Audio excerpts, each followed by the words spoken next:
Hello and welcome to this video. It's a pleasure for me to see you here and what we want to do today. Today I have a special guest with me and this is my colleague Melissa. So, hi Melissa, how are you doing?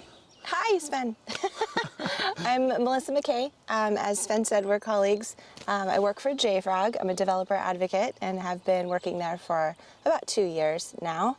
And I'm here at JFokus in Sweden to do a talk. Yeah, JFokus is a cool conference. Was this the first time for you? Yes, this is the first time physically at JFokus. I was actually here last year doing the virtual conference, and that's when I became a Java champion. And Matthias presented that to me. It was a complete surprise, and that was amazing. So I was really excited to be here this year in person. So you had a talk at JFokus. So let me know, what was your topic? I am a Docker captain, so I was really interested in talking, doing something about Docker containers and helping to educate our Java community on how to write their Docker files in a way that is more efficient and that they would follow best practices and avoid a lot of the mistakes that I made. That was an experience that I had several years ago when I first started. So I collected all of the trial and errors and the mistakes that I made and made sure to incorporate that into a list of 10 things to tell people and to be able to teach them. 10 things? That's 10 enough? things. Perfect. So, how did it go? It went really well. I was really nervous at first. I'm always nervous before a talk, but it wasn't too bad, except that I was in this huge room, so there were a lot of people, and that was the first time that I'd been in person in such a large room like that. So that was a little nerve-wracking at first, but once I got started, it was fine, and it was just a conversation with the audience. And I think my favorite thing that I got out of it was at the end I asked if anyone learned anything new to please raise their hand, and everyone did. So I was really happy with that talk. Cool. I heard you have done some interviews. Yes. JFrog has a booth that we set up at conferences. It's called the DevOps Speakeasy, and this was actually my first time helping to set that booth up, and it's a lot harder than you think it is. But we did interviews just like this. This time we collected a bunch of speakers that were speaking at the conference, and we just had regular conversations with them, very informal. Some of them we just talked about their day, what they're interested in, what they're working on right now. Others we talked more about their talk that they were giving during JFokus, and it was a really, really nice time. And I think a very important part of conferences is being able to have these interactions with the speakers and with other attendees, and that's what made the in-person conference so special for me this time around.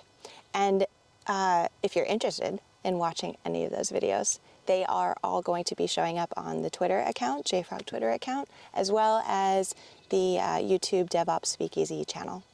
But the conference was just the beginning, so where are you now? Right now, I'm in probably the most beautiful spot I've ever seen. This is the Stockholm Archipelago, and a speakers conference was arranged, and we're on one of these little islands, and there's some sheep that you can't see in the background here. There's some cows mooing. It's all green. It's springtime here in Sweden. Just beautiful, beautiful place. And this is where we held our speakers conference. Tell me more about it. Yeah, this time, well, this part was new for me, at least in JFokus. We did an unconference, and it's based on open spaces. So we all got together, we chose some topics that we wanted to speak about and divided up into groups and discussed that topic for 25 minutes or so, and then returned to the group and did a little summary of what we had done and what we had taken out of that discussion. And it's always a really good way to come up with new ideas, get some fresh perspectives on some of these subjects, and get to know the other speakers a little bit better too. But there was free time for activities? Yes, I think it's generally understood that speakers work really hard, and we also play hard. So there was one afternoon that we took off, well, 2 afternoons, I guess. I got to experience a sauna for the first time in my life. That was pretty cool. And jumping into the Baltic Sea, that was very cold and very invigorating. And then the second day, I went kayaking. And I'd never done that before either, at least not in that type of a venue for sure. Overall, how was this experience? You know, as a speaker, I'm always worried about logistics, so I just want to know, where I'm supposed to be, when I'm supposed to be there, what room am I in, that kind of stuff. And this conference was really, really well organized. There was little to no stress for me to figure out what to do and where to go. The venue was amazing. The building was right next to my hotel, so that made it really easy to get up in the morning, prepare for the day, and get to my room. It was really, really good as a speaker. Matthias especially was really supportive and really encouraging.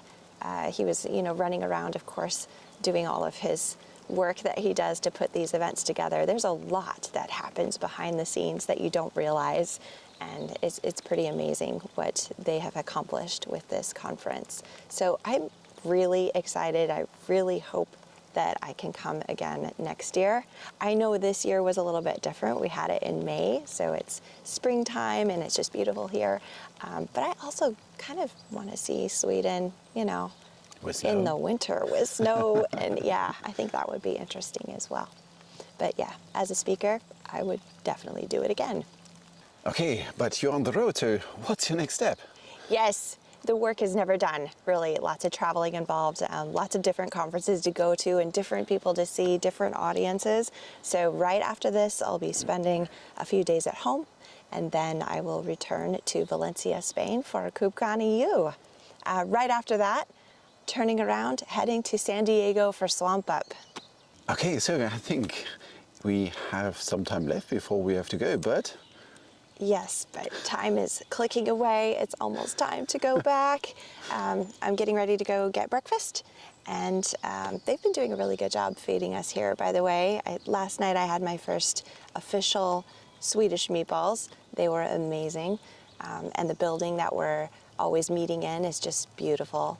I remember walking up to it when we first arrived, and I was just amazed. It's gorgeous. So the places we're staying, I'm going to run back there and do my packing real quick because we got to get to the ferry to get back to Stockholm. But that was a lot of fun too, being able to stay in they're kind of like cabins, but a little more than cabins. They're pretty cool. Oh, the key. I got this key. It just has a fish on it. You have to find your room by the picture of the fish. That was a lot of fun. Time is going so fast. Damn, it was really a nice thing here. So, and we spent, I think, in total nearly 1 week, huh? We arrived on Monday, and it's now weekend. Yes, so time is flying by. It doesn't really feel like it's been that long.